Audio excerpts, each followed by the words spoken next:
Trackers हैं, देखें किस प्रकार यहाँ बैठ करके रेस्ट कर रहे हैं। यहाँ पे काफ़ी सारी दुकानें हैं और आराम करने के लिए काफ़ी सारे टेंट मौजूद हैं।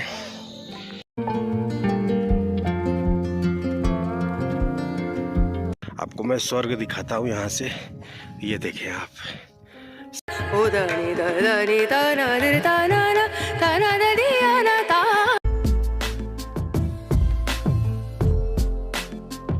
पौराणिक समय में माँ सरस्वती इसी स्थान पर बैठ करके वीणा बजाया करती थी।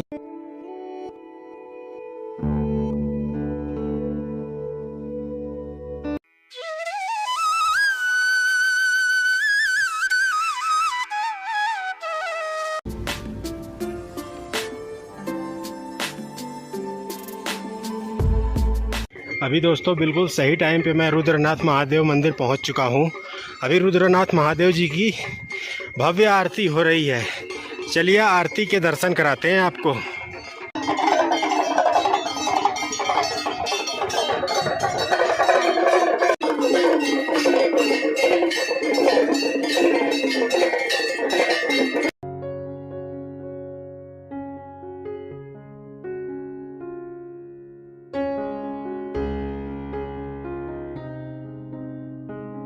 नमस्कार दोस्तों, स्वर्ग भूमि उत्तराखंड में आपका स्वागत है।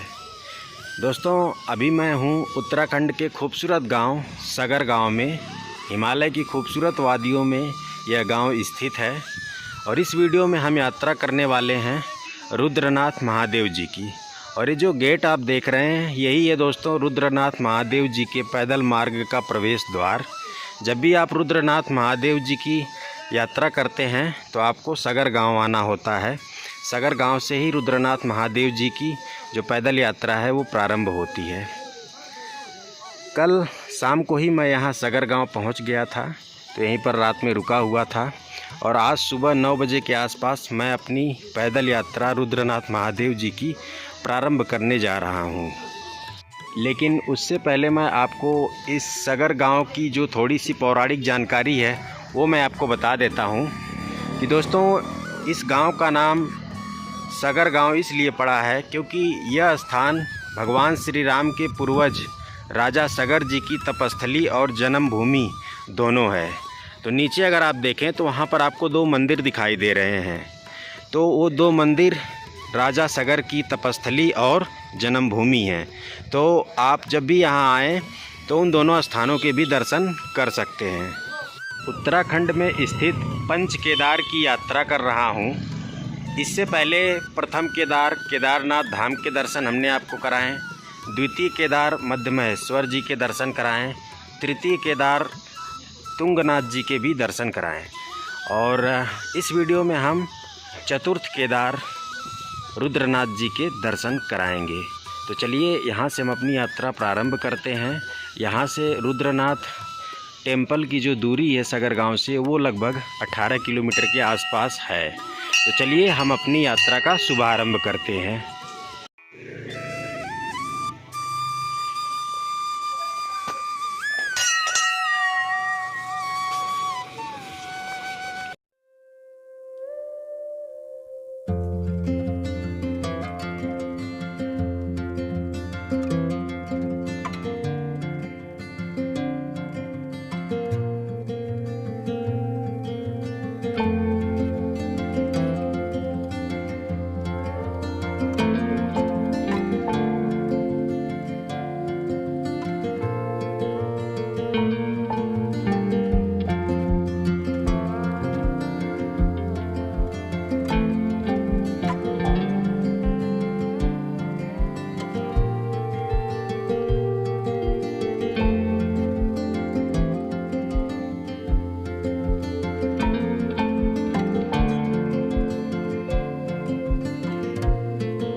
बाकी दोस्तों रास्ते में इस तरह से आपको खाने पीने की दुकानें मिलती रहेंगी, जहाँ पर आपको चाय, मैगी, पराठा, इसके अलावा दाल चावल वगैरह भी मिलता रहेगा।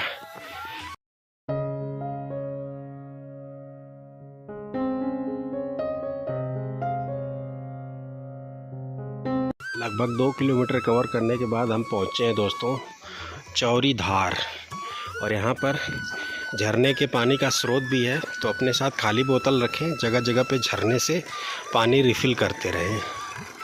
इसके अलावा दोस्तों चौरी धार पे ही आपका रजिस्ट्रेशन भी होता है अलग से।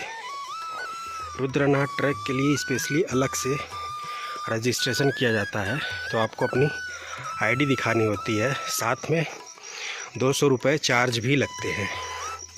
फिर वो आपको एक पर्ची देते हैं और उस पर्ची को आगे मंदिर से लगभग 1.5-2 किलोमीटर चेक पोस्ट पॉइंट है, वहाँ पे दिखाना पड़ता है।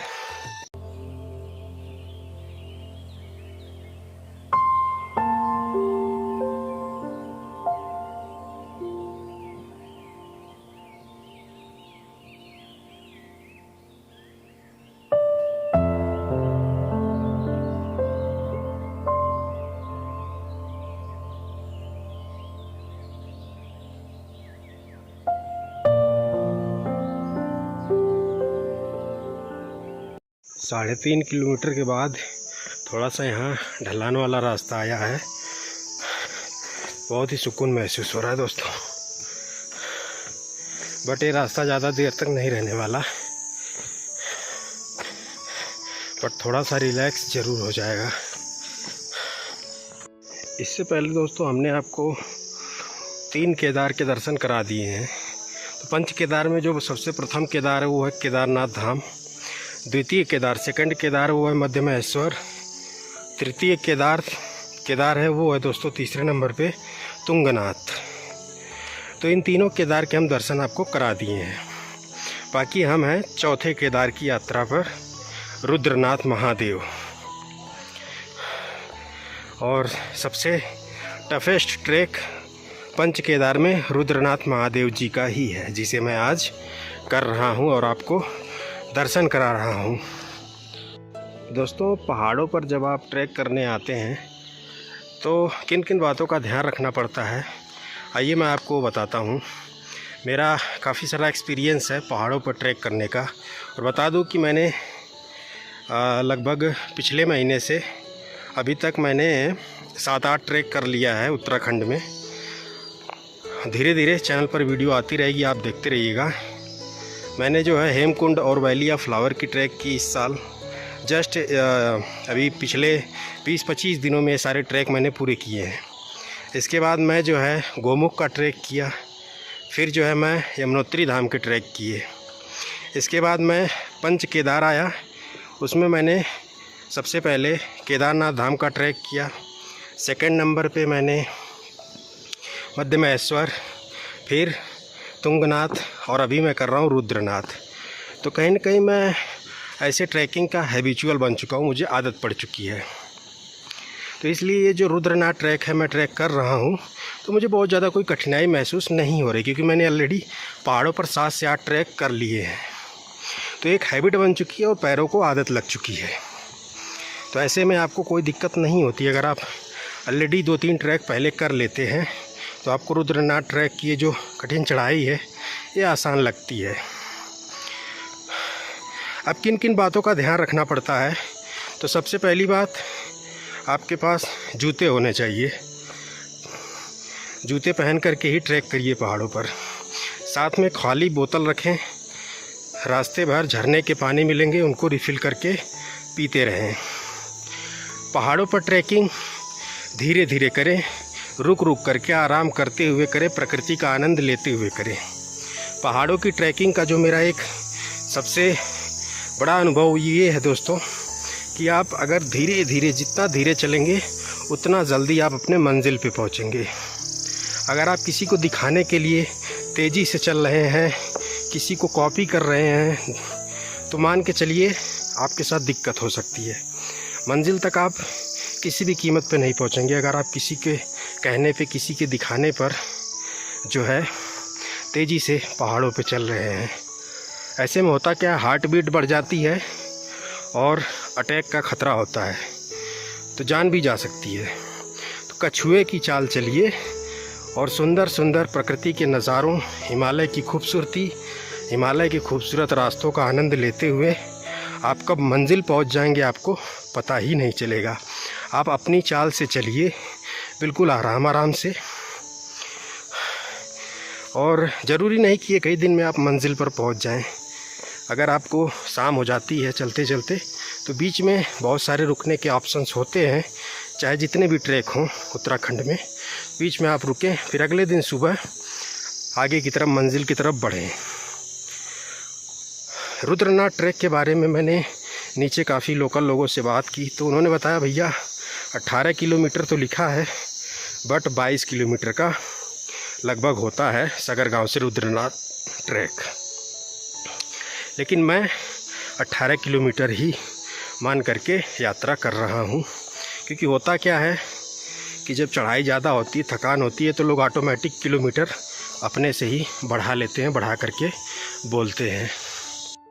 इसके अलावा मैंने कल शाम को ही कई सारे यात्रियों से भी पूछा जो कि रुद्रनाथ से वापसी आ रहे थे, तो उनमें से कुछ लोगों ने 2 दिन में रुद्रनाथ पहुँचे थे, कई लोग 3 दिन में पहुँचे थे।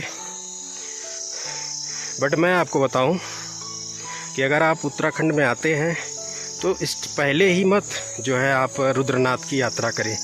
पहले आप केदारनाथ की यात्रा कर लें, यमुनोत्री का कर लें। इससे क्या होगा, थोड़े से आपके पैरों को ट्रैकिंग की आदत पड़ जाएगी। इसके बाद जब आप रुद्रनाथ आएंगे ट्रैक करने के लिए, तो ये ट्रैक ज़्यादा कठिन नहीं लगेगा। और एक बात और बता दूं, पहाड़ों पर आप ट्रैकिंग तभी करें जब आप फिज़िकली फ़िट हों। अगर आप की एज 60 प्लस है और आपको किसी भी प्रकार की प्रॉब्लम है, जैसे डायबिटीज़ वगैरह, सांस लेने की प्रॉब्लम है, सर्दी जुकाम बुखार है, तो आप पहाड़ों पर ट्रैक करने से अवॉइड करें। बाकी दोस्तों, जो मेरा पर्सनल एक्सपीरियंस है वो ये कहता है कि अगर आप बिल्कुल सुबह सुबह 6 बजे के आसपास रुद्रनाथ ट्रैक स्टार्ट कर देते हैं, तो आप शाम को 4 या 5 बजे तक रुद्रनाथ टेम्पल पहुंच जाओगे।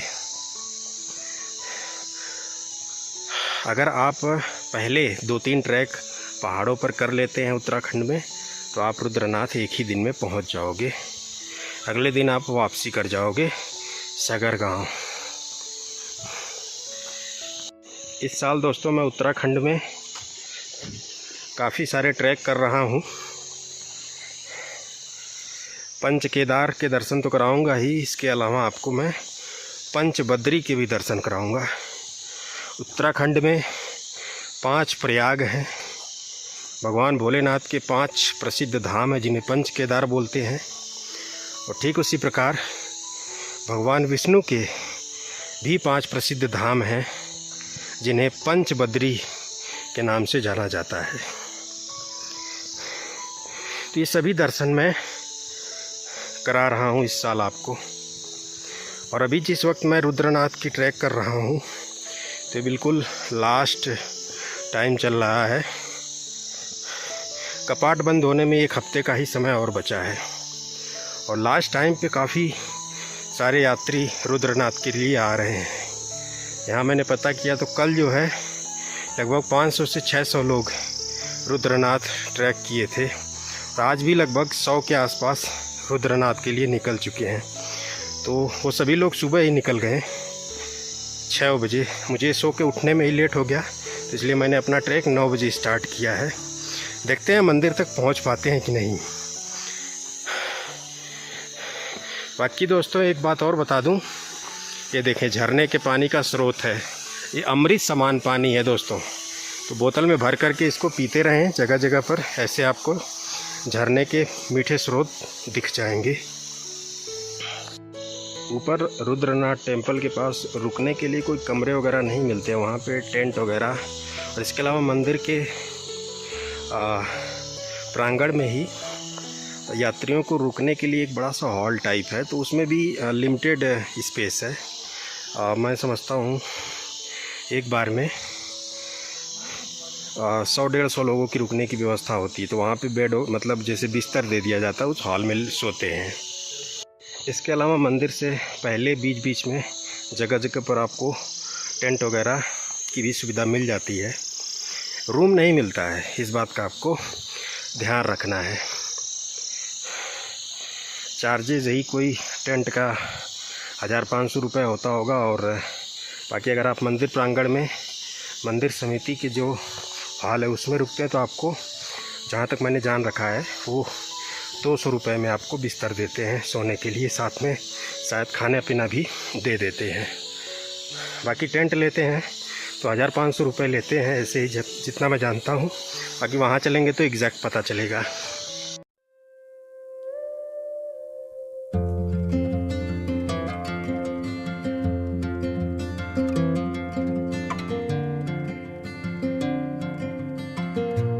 लगभग हमने 4 से 4.5 किलोमीटर डिस्टेंस कवर किया है। तो हम अभी पहुँचे हैं पहले बुग्याल पे। और यहाँ पे देखें तो रुकने की व्यवस्था है। ये देखिए इस तरह से बने होते हैं टेंट के, इसमें बिस्तर लगे होते हैं।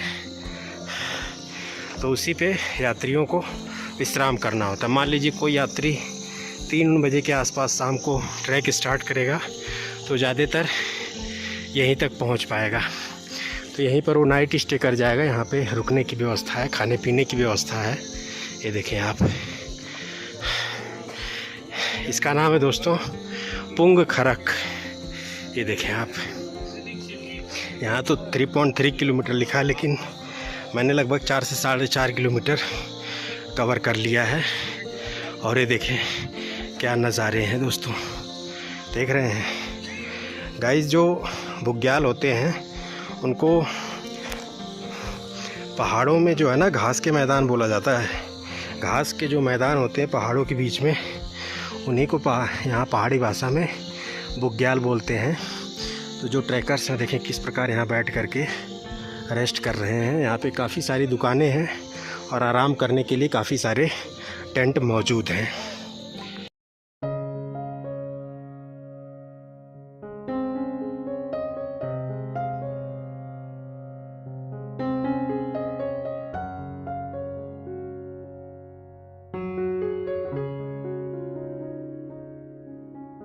यहाँ पर दोस्तों एक खूबसूरत सा वाटरफॉल मुझे दिखा है। तो अभी झरने के पास कुछ देर बैठते हैं और प्रकृति की आवाज़ को महसूस करते हैं।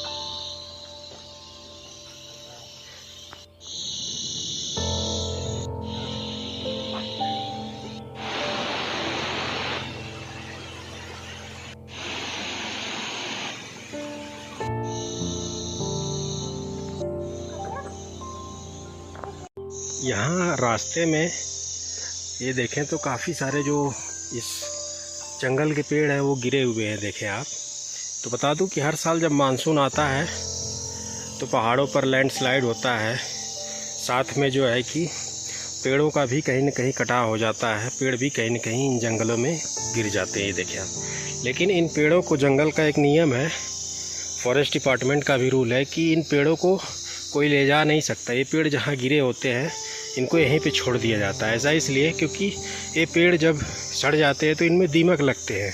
वो दीमक भालू के आहार होते हैं, भालू का भोजन होते हैं। साथ में ये पेड़ जो है सड़ गल करके जैव खाद का भी निर्माण करते हैं और साथ में इन्हीं से पुनः जो है नए नए वृक्ष पैदा होते हैं।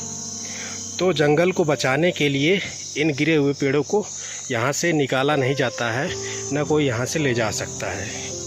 रुद्रनाथ ट्रैक पर घोड़े खच्चर की भी सुविधा उपलब्ध होती है। बाकी अगर आप बुजुर्ग हैं या फिर शरीर से असमर्थ हैं ट्रैक करने में, तो आप घोड़े खच्चर का भी सहारा ले सकते हैं।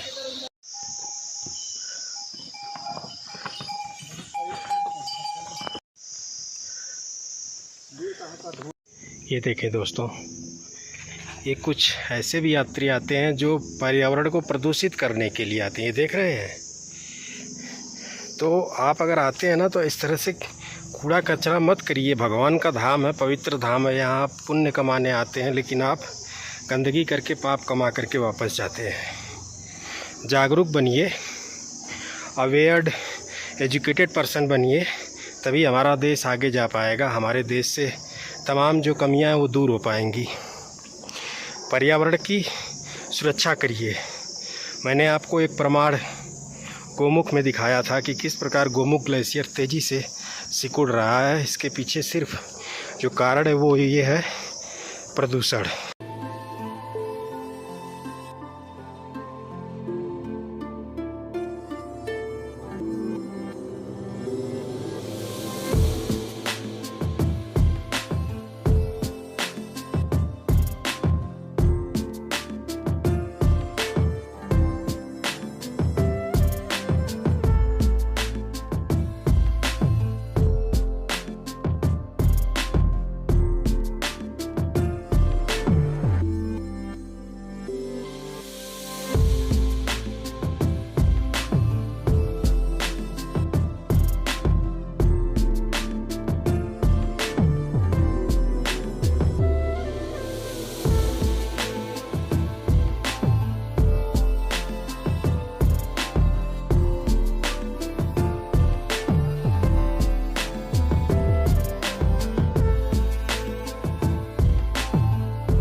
ओ भाई साहब, ओ माय गॉड, अभी को दोस्तों जा करके जान आई है शरीर में।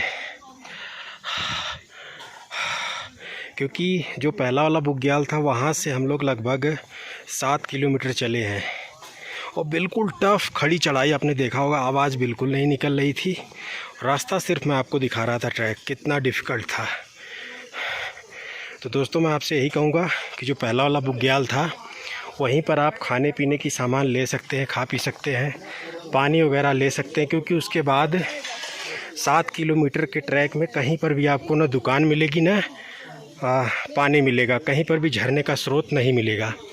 तो 7 किलोमीटर कठिन चढ़ाई चढ़ने के बाद हम पहुँचे हैं मौली खरक। यहाँ पर झरने का स्रोत है, यहाँ आप पानी पी सकते हैं। अभी दोस्तों हम यहाँ पर खाएंगे पिएंगे, रेस्ट करेंगे, फिर यहाँ से आगे की तरफ हम चलेंगे। दोस्तों जैसा कि मैंने स्टार्टिंग में बताया था और सगरगांव में लिखा भी था कि जो सगरगांव से रुद्रनाथ की दूरी वो 18 किलोमीटर की, बट दोस्तों रियल में 22-23 किलोमीटर है। इस बात का मैंने एक्सपीरियंस कर लिया। क्योंकि नीचे जो बुग्याल था वहाँ दुकान वाले से मैंने पूछा लोकल से, तो उन्होंने बताया कि यहाँ से आप लगभग 4 किलोमीटर जाओगे तब आपको अगली दुकान मिलेगी। लेकिन हमने वहाँ से लगभग 7 किलोमीटर कवर किया तब हमको ये दुकान मिली है।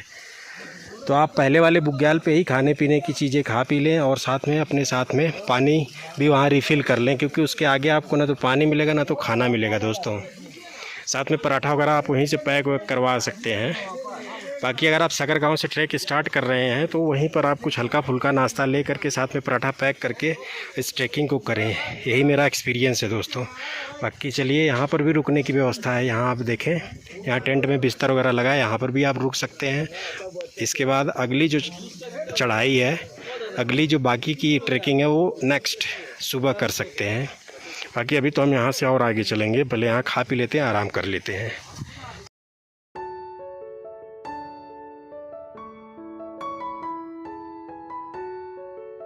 फाइनली दोस्तों मस्त हमने यहाँ पर दाल चावल खाया और इस तरह से यहाँ पे देखें तो पॉलीथीन की जो है टेंट बनाए हुए हैं और साथ में अंदर बिस्तर लगाए हुए हैं। तो यात्री यहाँ विश्राम करते हैं, रुकते हैं रात में। बाकी हमने खा लिया है, रेस्ट कर लिया है। अब यहाँ से हम आगे बढ़ते हैं। आगे जो हमारा स्टॉप आने वाला वो आएगा लिविटी बुग्याल। नीचे ही हमको गाइड भी किया गया था, जहाँ पे पर्ची कटी थी कि अगर आप लिविटी बुग्याल 3 बजे तक पहुँच जाते हैं तो फिर आप मंदिर के लिए आगे बढ़ सकते हैं। बट अगर 3 बजे के बाद अगर आप ल्यूटी बुग्याल पहुंचते हैं तो आप ल्यूटी बुग्याल में ही रुक जाएं। फिर इसके बाद अंधेरा होने लगता है और फिर जाना सेफ़ नहीं होता है, क्योंकि है तो ये एक जंगल ही दोस्तों, पहाड़ी जंगल है। यहाँ पे भालू और तेंदुए जैसे हिंसक जानवरों का खतरा बढ़ जाता है, क्योंकि वो रात में मूवमेंट करने लगते हैं। इसके अलावा दोस्तों वास्तव में जो रुद्रनाथ ट्रैक 18 किलोमीटर का नहीं है, लगभग 23 से 24 किलोमीटर का है। यहाँ जगह जगह बोर्ड पर जो किलोमीटर लिखे हुए हैं वो करेक्ट नहीं लिखे गए हैं। अब उनको कम क्यों लिखा गया है, तो जानबूझ करके लिखा गया है ताकि लोगों का मोटिवेशन बना रहे, लोग आगे की तरफ बढ़ते रहें। क्योंकि दोस्तों यहाँ पर जो दुकान वाले भैया थे उनसे भी मैंने पूछा, भैया हम लोग तो किलोमीटर ज़्यादा चल रहे हैं लेकिन बोर्ड पे कम लिखा हुआ है, तो हंसने लगे। तो मैं समझ गया कि रियल में किलोमीटर ज़्यादा हैं, जानबूझ करके किलोमीटर कम दिखाया गया है बोर्डों पे। फिर उन्होंने रियल बात बताई, कहा कि भैया अगर हम बढ़ा करके किलोमीटर यहाँ लिख देंगे तो लोग हताश हो जाएंगे, वापस लौट जाएंगे। एक तो वैसे ही रुद्रनाथ ट्रैक बिल्कुल टोटल खड़ी चढ़ाई वाला है स्टार्टिंग से। इसके बाद लोग बोर्ड पे किलोमीटर देख देख करके भयभीत हो जाएंगे, हताश हो जाएंगे। तो रियल में 23 से 24 किलोमीटर का ये ट्रैक है, इस बात का आप ध्यान रखें। क्योंकि जो पहला वाला बुग्याल था वहाँ से हमने लगभग 7 किलोमीटर कवर किया, तब हम पहुँचे इस वाले पॉइंट पे जहाँ पर हमने खाना पीना किया।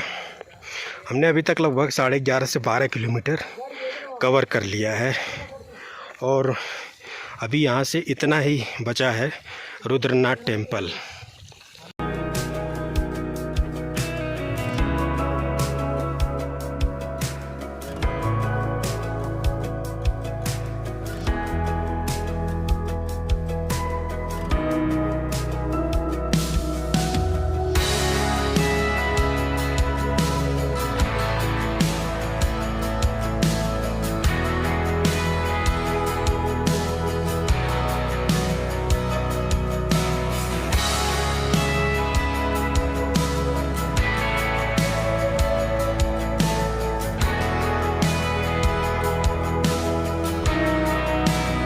फाइनली दोस्तों हम पहुंच चुके हैं ल्यूटी बुग्याल। ये सामने देखें आप,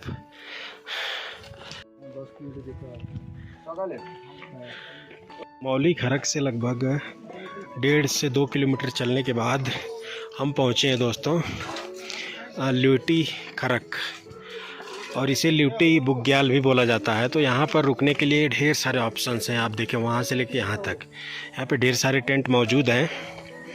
तो जनरली होता क्या है, जितने भी ट्रैकर्स रुद्रनाथ ट्रैक की यात्रा करते हैं रुद्रनाथ जी की ना, तो उनका पहले दिन का जो स्टॉप है वो यहीं ल्यूटी खड़क बुग्याल में होता है। बाकी वहाँ ऊपर भी देखें रुकने के लिए ऑप्शन बने हुए। तो ये जो पूरा आप देख रहे हैं, इस लोकेशन का नाम है ल्यूटी बुग्याल। यहाँ पे घोड़े खच्चर भी हैं, अगर आप यहाँ से आगे की जो यात्रा है वो घोड़े खच्चर से करना चाहें तो सुविधा आपको यहाँ मिल जाएगी दोस्तों। बाकी यहाँ पर मैंने पूछा रुकने के लिए तो 1000 पर हेड के हिसाब से वो यहाँ पर एक बिस्तर देते हैं। ये देखें इसी तरह से छोटे छोटे टेंट हैं, इनमें उन्होंने बिस्तर लगाए हुए हैं। बाकी 1000 में रहना और खाना दोनों है दोस्तों।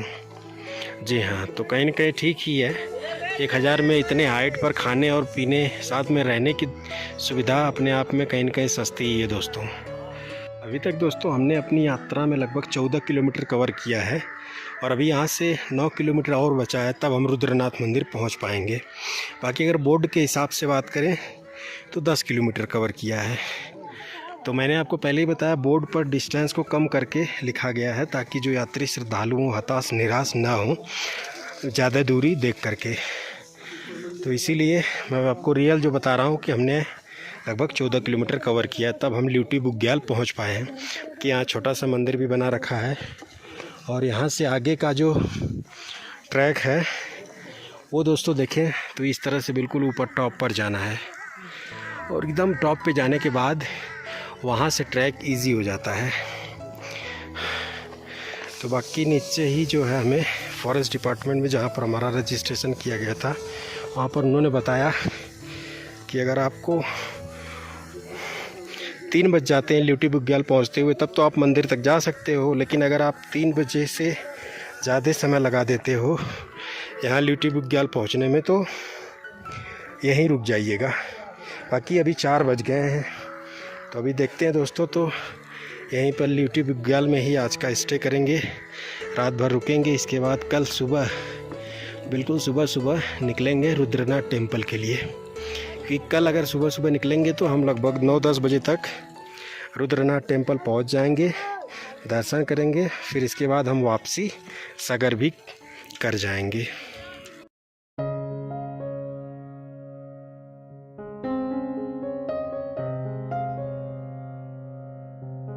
और ये सामने ऊपर की जो पहाड़ी आप देख रहे हैं पूरी तरह से बादलों से ढक चुकी है दोस्तों, देख रहे हैं।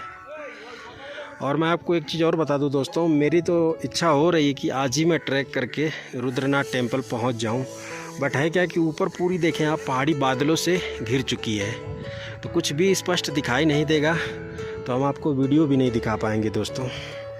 तो आज का हमारा स्टे यहीं ल्यूटी बुग्याल में होने वाला है। कल सुबह हम यहाँ से आगे रुद्रनाथ टेम्पल की तरफ बढ़ेंगे। यहाँ से दोस्तों लगभग 9 किलोमीटर और बचा हुआ है। बोर्ड के हिसाब से अगर बात करें तो लगभग 7 से 8 किलोमीटर, बट रियलिटी मैंने आपको पहले ही बता दी है। तो चलिए दोस्तों, अब सीधे हम आपसे कल सुबह मिलते हैं। मॉर्निंग दोस्तों, आज है रुद्रनाथ यात्रा का डे 2 और हम बिल्कुल सुबह 6 बजे ल्यूटी बुग्याल से रुद्रनाथ के लिए आगे बढ़ चुके हैं। बाकी सामने देखें सनराइज का कितना सुंदर नज़ारा है दोस्तों। दीम दूम दना दीम दना दीम दूम दना दीम दना दीम दूम दना दीम दूम दना दीम दना उदनी दनी दना दना उदनी दनी दना दना दना दिया ता दीम दूम दना दीम दना दीम दूम दना दीम दना दीम दूम दना दना दीम दना। अभी दोस्तों जो सबसे डिफ़िकल्ट वाला पार्ट था रुद्रनाथ ट्रैक का वो हमने लगभग पार कर लिया है, और ल्यूटी बुग्याल के सामने वाली जो पहाड़ी उसको पार करने में हमको 1 घंटे का समय लगा। 6 बजे चले थे, अभी 7 बज रहे हैं। और आपको मैं स्वर्ग दिखाता हूँ यहाँ से। ये देखें आप सामने बर्फीली पहाड़ियों के कितने सुंदर दृश्य हैं।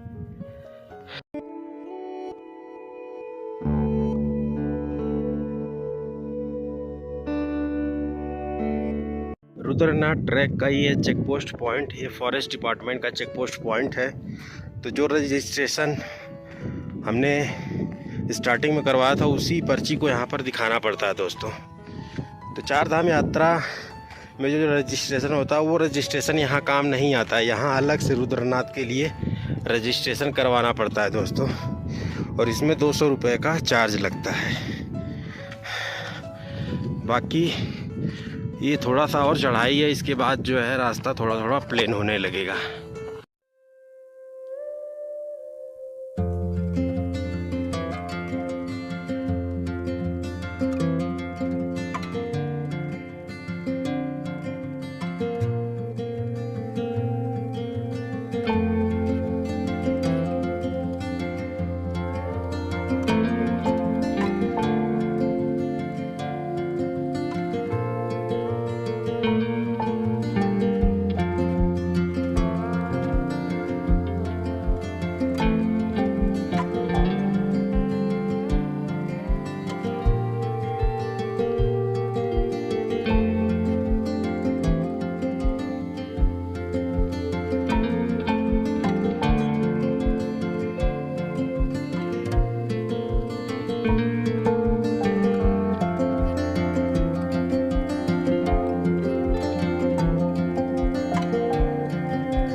अभी दोस्तों हम पहुंच चुके हैं पितृधार और हालत इतनी ख़राब है कि आवाज़ निकल ही नहीं रही है।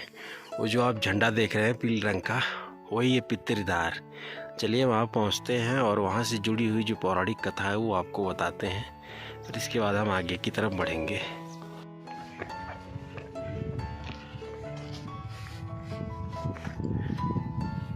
ये दोस्तों पितृधार, ये स्थान बेहद ही पवित्र माना जाता है रुद्रनाथ ट्रैक के दौरान।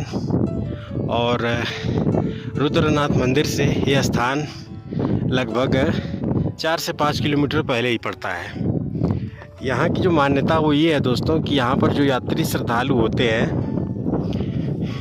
वो अपने पितरों पूर्वजों की पूजा करते हैं। कहते हैं यहाँ पर पितरों पूर्वजों की पूजा करने से उन्हें मोक्ष की प्राप्ति होती है। और जो यात्री श्रद्धालु हैं अपने पितरों पूर्वजों के नाम से यहाँ पर पत्थर रख देते हैं और यही यहाँ की पूजा होती है दोस्तों। बाकी जो सबसे डिफ़िकल्ट जोन था वो यहीं तक था दोस्तों। चेक पोस्ट के बाद तो थोड़ा सा सिंपल होता है रास्ता, बट उतना भी नहीं होता है। लेकिन यहाँ से पितृधार के बाद जो है कि बिल्कुल ढलान वाला 4 से 5 किलोमीटर का रास्ता है। ये देखें आप, क्या सुंदर नज़ारे यहाँ से दिखाई दे रहे हैं दोस्तों।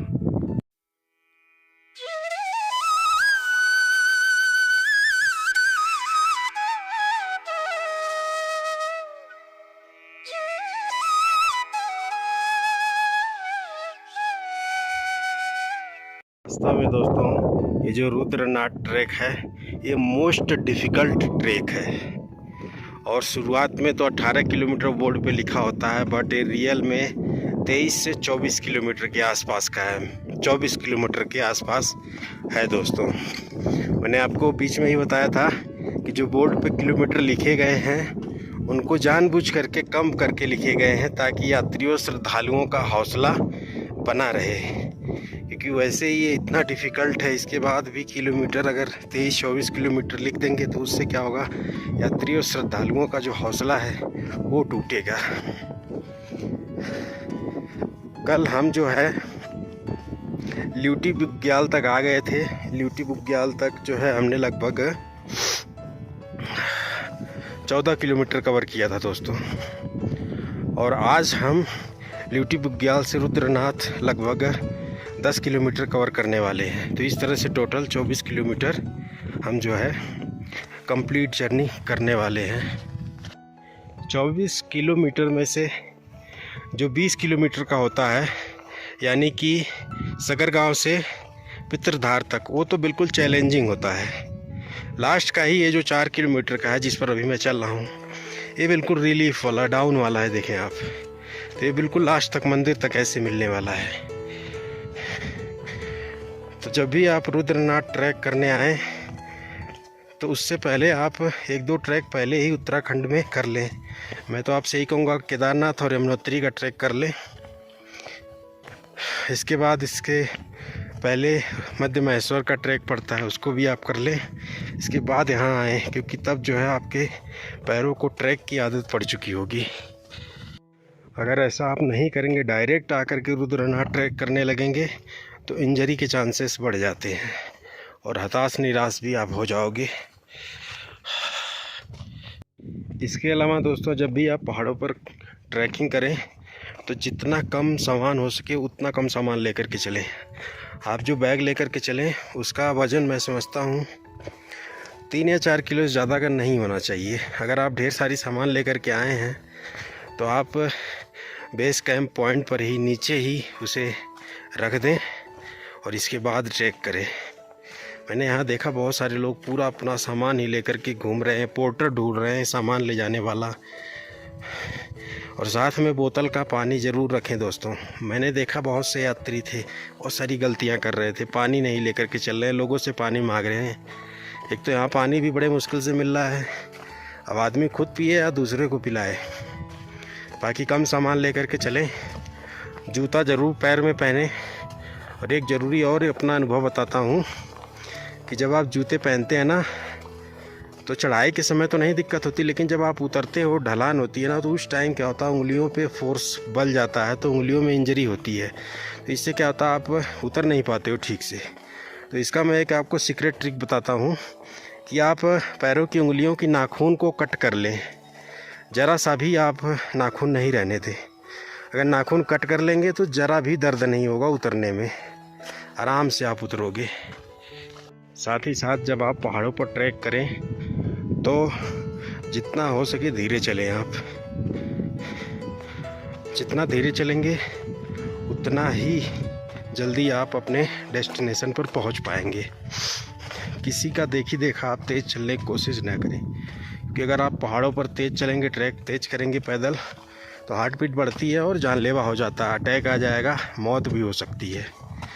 पानी साथ में रखें और जगह जगह पे विश्राम करते हुए रुक रुक करके यात्रा करें। ये मेरे कुछ पर्सनल एक्सपीरियंस हैं जो मैं आपके साथ शेयर कर रहा हूँ। जल्दी कोई शेयर नहीं करता दोस्तों। बहुत सारे लोग वीडियो बनाते हैं, ब्लॉग बनाते हैं, दिखाते हैं, बट जो रियल चीज़ें हैं वो नहीं बताते हैं। मैं सारी बातें बताता हूँ A to Z, किन किन बातों का ध्यान रखें। बाकी सगर गांव पहुंच करके किस प्रकार रुद्रनाथ जी की यात्रा करें तो उसका मैं कंप्लीट रोड मैप भी बताऊंगा वीडियो में आगे। इसके अलावा रुद्रनाथ मंदिर से जुड़ी हुई जो पौराणिक कथा है वो भी मैं आपको बताऊंगा। वीडियो अंत तक देखिएगा दोस्तों, काफ़ी महत्वपूर्ण वीडियो है। उत्तराखंड में भगवान भोलेनाथ के 5 प्रसिद्ध धाम हैं और इन्हें पंच केदार के नाम से जाना जाता है। तो जिनमें प्रथम केदार है वो है केदारनाथ धाम, और द्वितीय यानी सेकंड केदार है वो है मध्य महेश्वर, और तृतीय केदार जो है तीसरा वो है तुंगनाथ। और आपको बता दूं कि मैंने इन तीनों केदारों के दर्शन करा दिए हैं, केदारनाथ, मध्य महेश्वर और तुंगनाथ के। और अभी मैं आपको चतुर्थ केदार रुद्रनाथ जी के दर्शन कराने वाला हूँ। और बता दूं कि रुद्रनाथ चतुर्थ केदार होने के साथ साथ पंच केदारों में सबसे डिफ़िकल्ट, सबसे कठिन केदार भी हैं।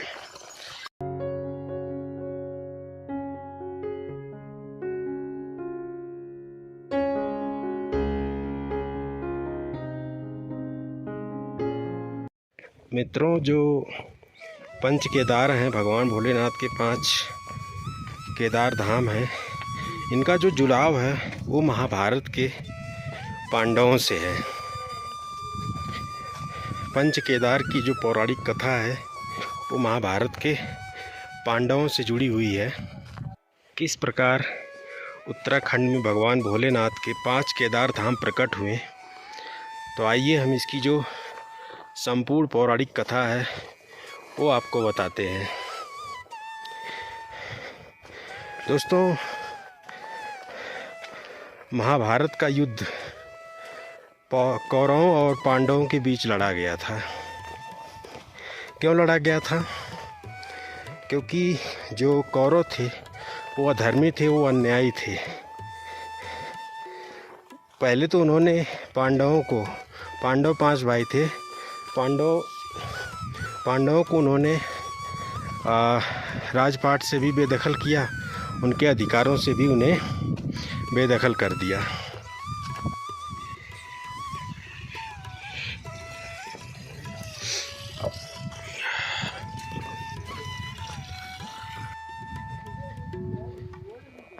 कौरव और पांडव चचेरे भाई थे। पांडव का मतलब होता है 5 भाई, जिनमें से जो कौरव थे वो अत्याचारी थे, अधर्मी थे। वो पांडवों का सारा जो राजपाट था, जो अधिकार थे, वो सब कुछ हड़प लेना चाहते थे। और साथ में कौरव शक्तिशाली होने के कारण पांडवों पर लगातार अत्याचार किया करते थे। इस बात से बहुत दुखी थे जो पांडव थे, लेकिन हद तब हो गई जब कौरवों ने पांडवों की पत्नी द्रौपदी जी का भरी सभा में निर्वस्त्र कर उनका उपहास किया था।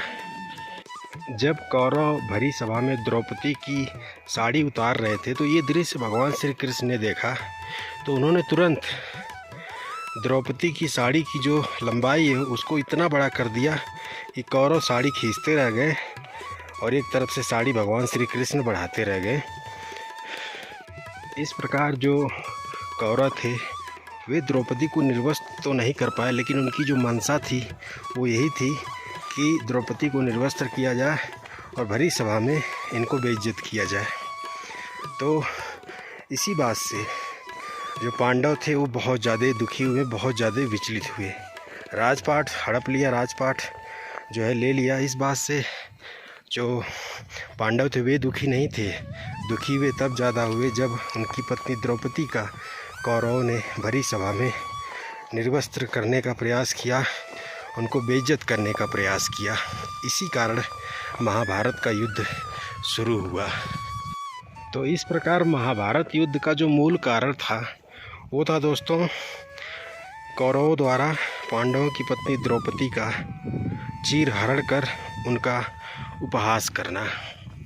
इसके बाद दोस्तों जब महाभारत युद्ध प्रारंभ हुआ कौरवों और पांडवों के बीच, तो पांडवों की तरफ से स्वयं भगवान श्री कृष्ण पांडवों का युद्ध में मार्गदर्शन करने लगे। महाभारत के युद्ध में पांडवों ने कौरवों को पराजित किया।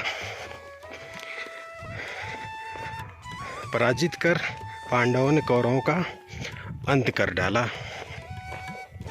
अब कहीं न कहीं ये युद्ध जो था वो खून के रिश्तों के बीच लड़ा गया था, दो चचेरे भाइयों के बीच लड़ा गया था। पांडव स्वयं भी इस युद्ध से काफ़ी दुखी थे और वे पहले तो ये युद्ध लड़ना ही नहीं चाह रहे थे कौरवों से, लेकिन मजबूरन उनको इस युद्ध को लड़ना पड़ा। और जब विजयी हुए तो इस विजय से वो बहुत ज़्यादा प्रसन्न नहीं थे, बल्कि पांडव इस बात से दुखी ही थे कि ये चचेरे भाई थे कहीं न कहीं कौरव, इनके साथ हमें युद्ध करना पड़ा और इनका हमें अंत करना पड़ा। मित्रों, भगवान श्री कृष्ण की महाभारत युद्ध में बहुत बड़ी भूमिका रही। बता दूं कि पांडव कौरवों से युद्ध नहीं लड़ना चाह रहे थे। पांडव मोह माया में फंसे हुए थे, उन्हें कौरवों के प्रति अपनत्व का भाव था। लेकिन भगवान श्री कृष्ण ने पांडवों को समझाया, पूरा गीता का उपदेश दे डाला पांडवों को कि नहीं, ये अधर्मी है, कौरव अधर्मी है, अन्यायी है। तुम लोग अधर्म और अन्याय का विनाश कर रहे हो, कोई गलत बात नहीं है। पूरा गीता का उपदेश दिया था भगवान श्री कृष्ण ने। तब जो है पांडव कौरवों से युद्ध के लिए तैयार हुए और फलस्वरूप विजयी भी हुए। कौरवों का उन्होंने अंत कर डाला, वध कर डाला महाभारत के इस युद्ध में। उधर भगवान भोलेनाथ महाभारत के युद्ध से काफ़ी नाराज़ हुए। भगवान भोलेनाथ पांडवों से नाराज़ हो गए। क्यों नाराज़ हो गए? क्योंकि ये युद्ध चचेरे भाइयों के बीच लड़ा गया था और भगवान भोलेनाथ का मानना था कि पांडव कोई और रास्ता अपना सकते थे युद्ध के बजाय, क्योंकि चचेरे भाइयों के बीच, खून के संबंधों के बीच इस तरह से युद्ध लड़ा जाना आने वाले समय में इंसानियत को समाप्त कर देगा। भगवान भोलेनाथ का यही मानना था। भगवान भोलेनाथ चाहते थे कि पांडव कोई और रास्ता अपनाएं, युद्ध न करें, क्योंकि इस युद्ध में चचेरे भाइयों का खून बहेगा, खून के संबंधों के बीच ये युद्ध लड़ा जाएगा। लेकिन महाभारत का युद्ध हुआ, पांडवों ने चचेरे भाइयों कौरवों का अंत किया, उनका वध किया। महाभारत युद्ध के कारण पांडवों पर भातृ हत्या का दोष लग गया। भातृ हत्या से तात्पर्य भाई की हत्या। कौरव भाई थे, उनका उन्होंने वध किया, अंत किया। इस वजह से पांडवों पर भातृ हत्या का दोष लग गया। और उधर पांडव मोक्ष प्राप्त कर स्वर्ग जाने की तैयारी में लग गए। और वो स्वर्ग तभी जा सकते थे जब वे भातृ हत्या के दोष से मुक्त हो पाएंगे।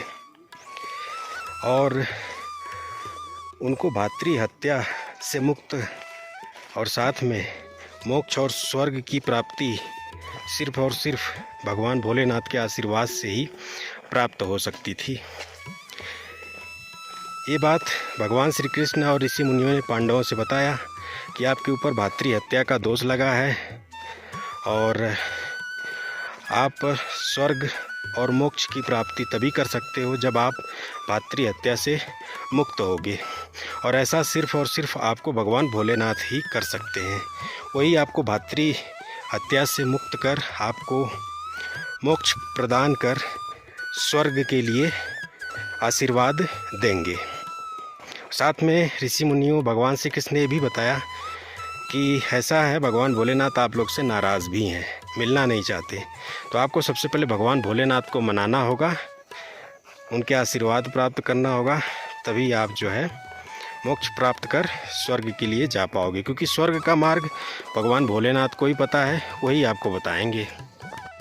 उस टाइम दोस्तों भगवान भोलेनाथ का जो निवास था वो बनारस काशी हुआ करता था। भगवान भोलेनाथ का सर्वप्रथम और सबसे प्राचीन निवास बनारस काशी ही था। वहीं पर भगवान भोलेनाथ शिव जी निवास किया करते थे।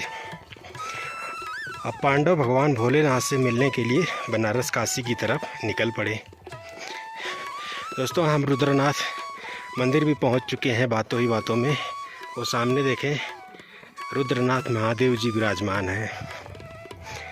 तो जब दोस्तों पांडव बनारस काशी की तरफ बढ़े तो भगवान भोलेनाथ को ये बात पता चल गई कि पांडव मुझसे मिलने के लिए आ रहे हैं। जब भगवान भोलेनाथ ने देखा कि पांडव बिल्कुल बनारस काशी के समीप आ चुके हैं तो तुरंत भगवान भोलेनाथ बनारस काशी को छोड़ करके यहाँ हिमालय में चले आए। बता दूं कि पहले भगवान भोलेनाथ यहाँ हिमालय में कैलाश पर्वत पर अपना निवास स्थान नहीं था उनका। पहले तो उनका प्राचीन निवास सर्वप्रथम निवास बनारस काशी हुआ करता था, जहाँ पर उन्हें काशी विश्वनाथ जी के नाम से जाना जाता है और 12 ज्योतिर्लिंगों में से एक है बनारस का काशी विश्वनाथ टेम्पल। पांडवों से छिपने के लिए भगवान भोलेनाथ यहाँ हिमालय में चले आए। तो हिमालय में यहाँ एक स्थान है केदारनाथ मार्ग में, जिसे आज गुप्त काशी के नाम से जाना जाता है। तो वहीं पर भगवान भोलेनाथ आ करके छिप गए, वहीं पर निवास करने लगे बिल्कुल गुप्त तरीके से। तो इसलिए उस स्थान को आज गुप्त काशी के नाम से जाना जाता है, क्योंकि काशी जी भगवान भोलेनाथ वहाँ पर गुप्त हो गए, छिप गए पांडवों से बचने के लिए। अब पांडव भी कोई साधारण व्यक्ति तो थे नहीं, उनके पास भी दिव्य शक्ति थी। वे भी पता कर लिए कि भगवान भोलेनाथ हमसे छिप करके हिमालय में चले गए हैं, और इधर भगवान भोलेनाथ जिसे आज गुप्त काशी के नाम से जाना जाता है जिस स्थान को, वहाँ पर बिल्कुल गुप्त तरीके से ध्यानमग्न हो गए, वहीं पर निवास करने लगे। पांडव हिमालय में आए, कई वर्षों तक ढूंढा हिमालय के अलग अलग कोने में भगवान भोलेनाथ को, और अंततः उन्हें उस स्थान के बारे में पता चला, गुप्त काशी, जहाँ भगवान भोलेनाथ छिप करके ध्यानमग्न थे। अब पांडव वहाँ पहुँचने लगे। जैसे ही समीप पहुँचे गुप्त काशी के, तो तुरंत भगवान भोलेनाथ ने देख लिया। जैसे ही भगवान भोलेनाथ ने पांडवों को देखा, वे तुरंत नंदी बैल का स्वरूप धारण कर लिया। सोचा कि पांडव नहीं पहचान पाएंगे, लेकिन पांडव ये दृश्य देख रहे थे कि भगवान भोलेनाथ अपने आप को नंदी का स्वरूप में भेष बदल लिए। तभी जैसे ही नंदी बैल भागने का प्रयास किया, वैसे ही महाबली भीम ने नंदी बैल का पूंछ पकड़ लिया। अब भगवान भोलेनाथ भाग नहीं पा रहे थे, तो नंदी बैल स्वरूप में अपना जो सिर है वो ज़मीन के अंदर पाताल लोक में विलीन कर दिया। मतलब पूरा जो नंदी बैल है, या कर सकते हैं भगवान भोलेनाथ पाताल लोक में विलीन हो गए। बहुत दुखी हुए पांडव की बड़ी मेहनत से मिले थे और फिर से गायब हो गए। पांडवों को आभास हो गया कि भगवान भोलेनाथ बहुत बुरी तरह नाराज़ हैं, इनको प्रसन्न करने के लिए हमें कड़ी तपस्या करनी पड़ेगी। इसके बाद पांडव दुखी होकर के पांडुकेश्वर गए। पांडुकेश्वर जो कि पांडवों की जन्मभूमि है, और पांडुकेश्वर बद्रीनाथ मार्ग में बद्रीनाथ धाम से 22 किलोमीटर पहले ही पड़ता है। तो अपने जन्मभूमि पांडुकेश्वर गए, और जो भी महाभारत युद्ध में उन्होंने राजपाट जीता था वो सब कुछ वहाँ पर राजा परीक्षित को सौंप दिया। जो भी सुख वैभव राजपाट पांडव ने महाभारत युद्ध में कौरवों से जीता था वो सब कुछ राजा परीक्षित को पांडुकेश्वर में सौंप करके पांडव हिमालय में स्पेशली उत्तराखंड के 5 अलग अलग स्थानों पर चले गए तपस्या करने के लिए। इस प्रकार उत्तराखंड के हिमालय में 5 अलग अलग स्थानों पर पांडव चले गए और बैठ करके कड़ी तपस्या करने लगे। कई वर्षों तक कड़ी तपस्या की। तब भगवान भोलेनाथ पांडवों से प्रसन्न हुए, और जब भगवान भोलेनाथ पांडवों से प्रसन्न हुए तो पांडवों को उन्हीं 5 स्थानों पर नंदी बैल के 5 अलग अलग शरीर के हिस्सों के रूप में प्रकट होकर के पांडवों को दर्शन दिया, उन्हें आशीर्वाद दिया। इसके बाद उनको जो है भातृ हत्या का दोष था उससे मुक्त किया। इसके बाद उन्हें स्वर्ग का रास्ता दिखाया। तो इस प्रकार जो पांडव थे वह स्वर्ग गए। जहाँ जहाँ पर नंदी बैल स्वरूप के 5 अलग अलग शरीर के हिस्से प्रकट हुए उन्हें आज पंच केदार के नाम से जाना जाता है। तो सबसे पहले नंदी बैल का कुबड़ वाला हिस्सा, पीठ वाला हिस्सा प्रकट हुआ, जिसे केदारनाथ धाम के नाम से जाना जाता है। पंच केदार में वो सबसे पहला केदार है और पूरे भारत में जो 12 ज्योतिर्लिंग हैं उनमें से एक है। दूसरे नंबर पे प्रकट हुआ नंदी बैल का नाभि वाला हिस्सा, जिसे मध्य वाला भाग भी कहा जाता है, और उस स्थान को आज मध्य महेश्वर के नाम से जाना जाता है, जो कि पंच केदारों में सेकंड नंबर पे द्वितीय केदार है। तीसरे नंबर पे प्रकट हुआ नंदी बैल का भुजाओं वाला हिस्सा, और उस स्थान को आज तुंगनाथ के नाम से जाना जाता है। पंच केदार में तृतीय केदार है तुंगनाथ, जहाँ पर भगवान भोलेनाथ की भुजाएं प्रकट हुई थी। इसके बाद चौथे नंबर पर प्रकट हुआ भगवान भोलेनाथ का मुख वाला हिस्सा, नंदी बैल का मुख वाला हिस्सा। तो उसे आज रुद्रनाथ के नाम से जाना जाता है, जिसके अभी आप कुछ ही पलों में दर्शन करने वाले हैं। और यह पंच केदारों में चतुर्थ केदार है। और 5वां जो नंदी बैल का शरीर का हिस्सा प्रकट हुआ वो हुआ जटाओं वाला हिस्सा। तो जहाँ पर भगवान भोलेनाथ की जटाएं प्रकट हुई उसे आज कल्पेश्वर महादेव के नाम से जाना जाता है, जो कि पंच केदारों में पंचम केदार है, अंतिम। और इन्हीं 5 स्थानों पर जहाँ पर आज पंच केदार स्थित हैं उत्तराखंड में, इन्हीं स्थानों पर पांडव तपस्या करते थे, कड़ी तपस्या की थी बैठ करके। तो इस प्रकार उत्तराखंड में भगवान भोलेनाथ के पंच केदार धाम प्रकट हुए। नंदी बैल स्वरूप के जो शरीर के 5 अलग अलग हिस्से हैं 5 अलग अलग स्थानों पर प्रकट हुए हैं। तो कभी भी आप केदारनाथ धाम गए होंगे ना, तो वहाँ की जो शिवलिंग है वो नंदी बैल के कुबड़ वाला जो ऊपर पीठ वाला हिस्सा होता है, बिल्कुल उसी आकार की शिवलिंग है। तो ऐसे ही सभी दर्शन दिव्य हैं, अलौकिक है पंच केदार के। ये देखें बाबा रुद्रनाथ जी का पवित्र धाम, अलौकिक धाम है दोस्तों। और बता दूं कि मैंने अपने लाइफ का जो सबसे टफेस्ट काम किया है वो यही है दोस्तों। अब तक का सबसे जो मैंने कठिन काम किया अपने लाइफ का वो है दोस्तों रुद्रनाथ महादेव जी की कठिन चढ़ाई, डिफ़िकल्ट ट्रैक। सगर गांव से पैदल चल कर के मैं आज भोले बाबा के रुद्रनाथ महादेव जी के निवास स्थान, उनके धाम पर पहुंचने जा रहा हूं। एक बात और बता दूं कि आप अगर पंच केदार में किसी एक केदार के भी दर्शन कर लेते हैं तो आपको वही पुण्य लाभ, पुण्य फल प्राप्त होते हैं जो अन्य सभी केदारों में दर्शन करने से होते हैं। बाकी दोस्तों मंदिर के पास में भी रुकने का वही सेम सिस्टम है। यहाँ पर भी कैंपिंग टेंट वगैरह मौजूद हैं, यहाँ पर भी आप रुक सकते हैं।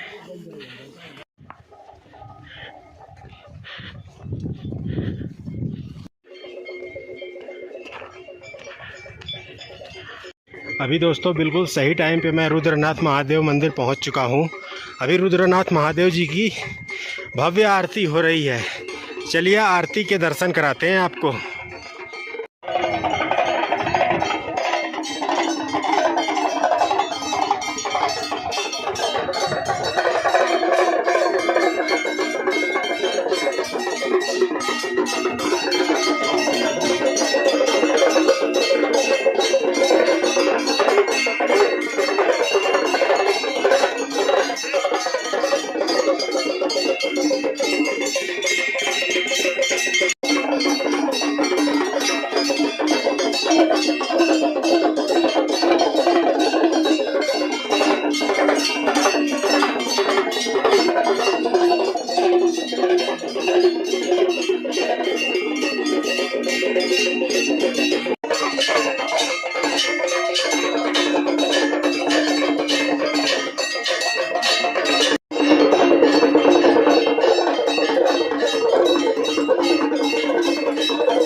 अभी दोस्तों हमने और आपने रुद्रनाथ महादेव जी की दिव्य एवं भव्य आरती के दर्शन किए।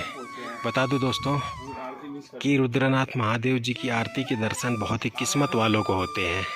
तो हम और आप पर असीम रुद्रनाथ महादेव जी की कृपा थी और हम और आप किस्मत वाले थे कि हमें रुद्रनाथ महादेव जी के दिव्य आरती के दर्शन हुए। सामने रुद्रनाथ महादेव जी का दिव्य मंदिर है दोस्तों। इसी स्थान पर भगवान भोलेनाथ के नंदी बैल स्वरूप के मुख के हिस्से प्रकट हुए थे।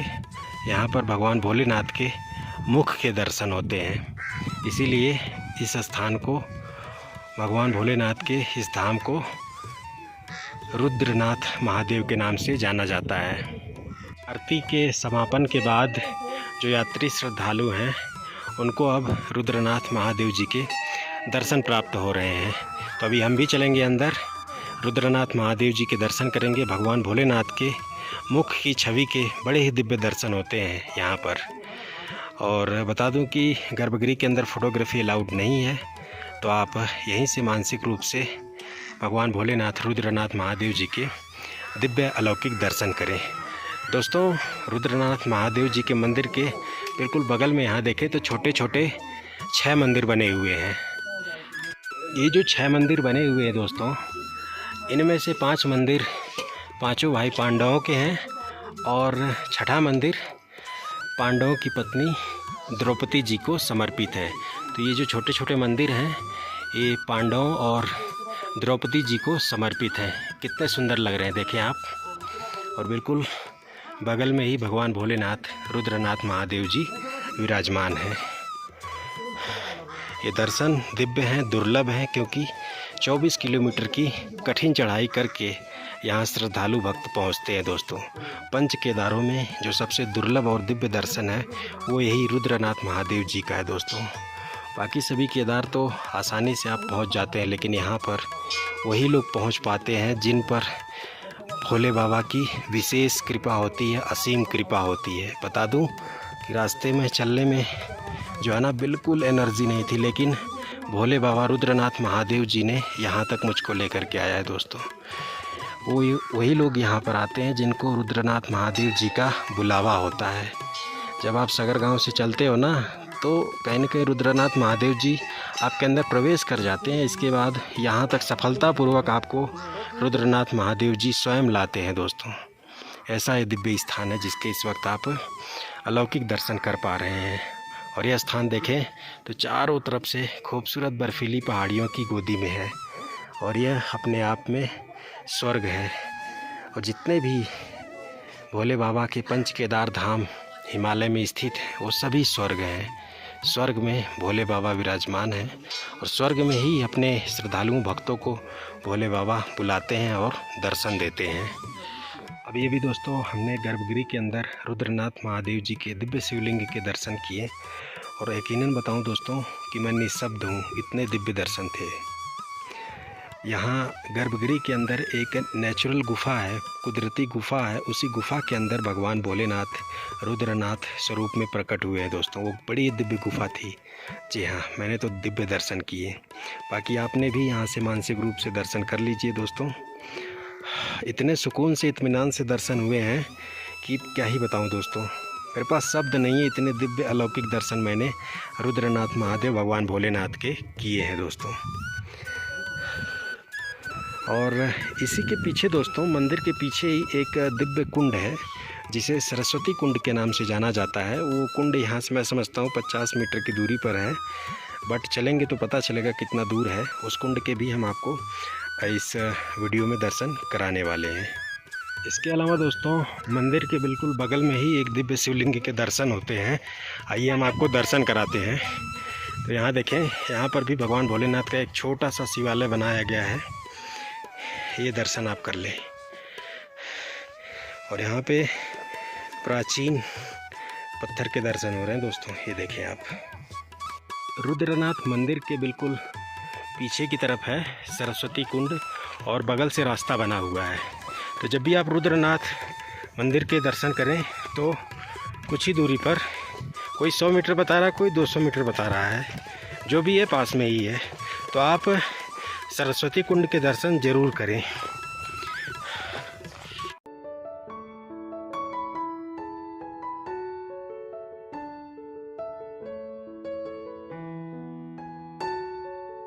ये है दोस्तों सरस्वती कुंड, दर्शन करें आप। और रुद्रनाथ मंदिर से मात्र 200 मीटर की दूरी पर ये पवित्र पावन कुंड सरस्वती कुंड स्थित है। तो मंदिर के साथ साथ आप इस पवित्र कुंड के दर्शन भी ज़रूर करें।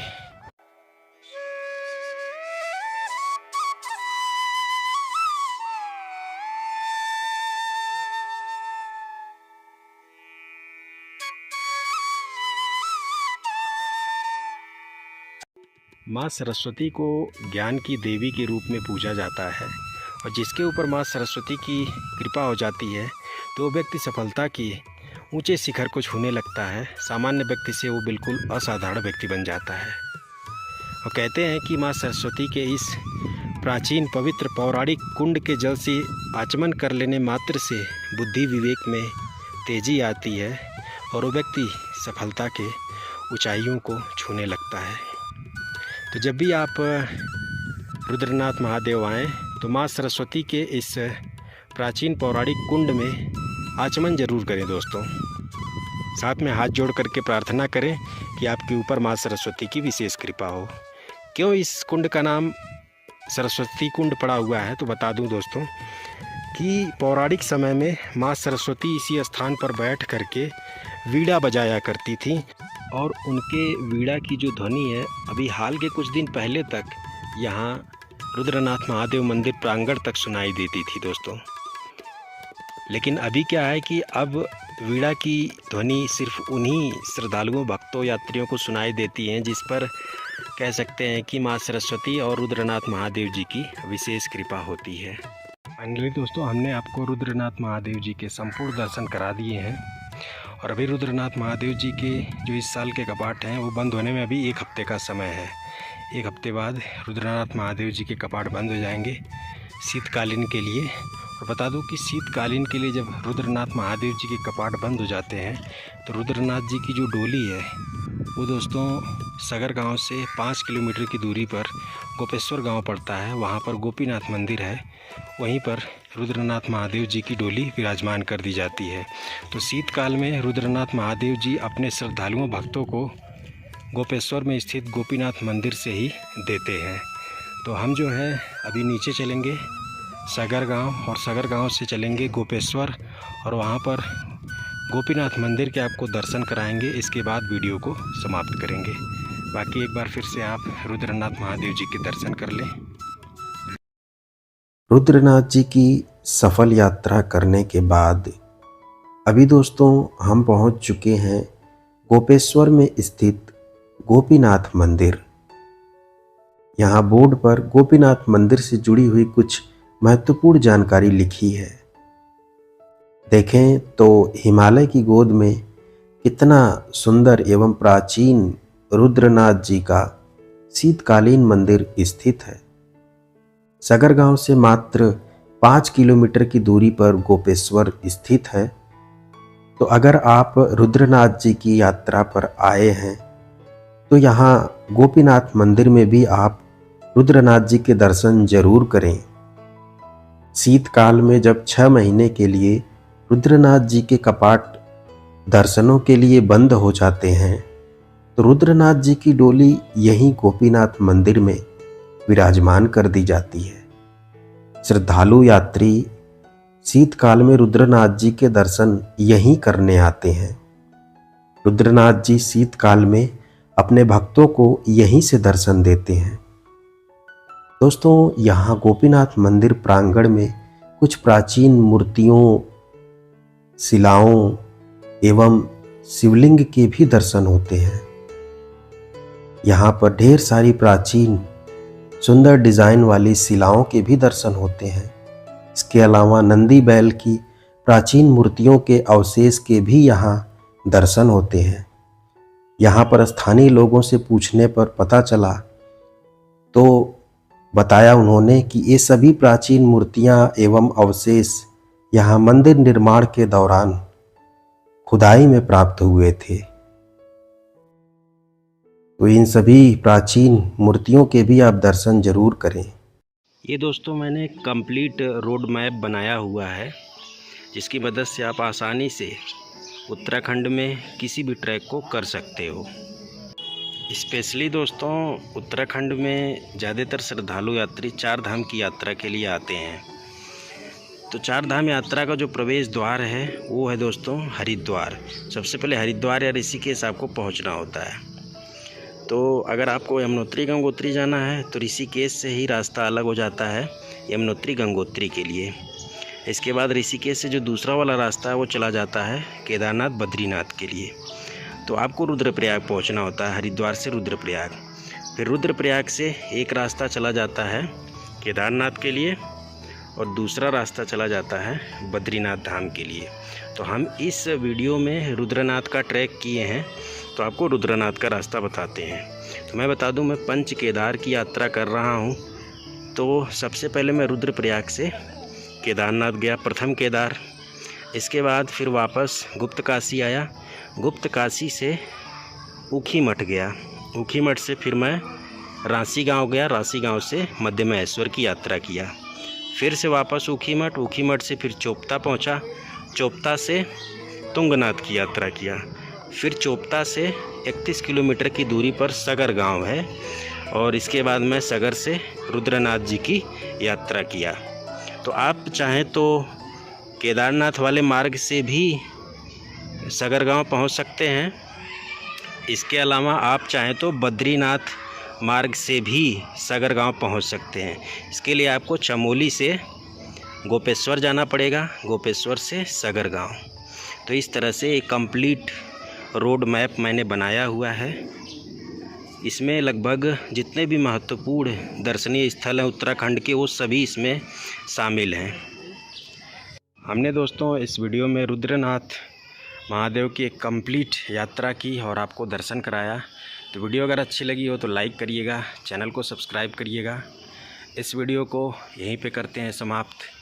जय हिंद, जय भारत, हर हर महादेव।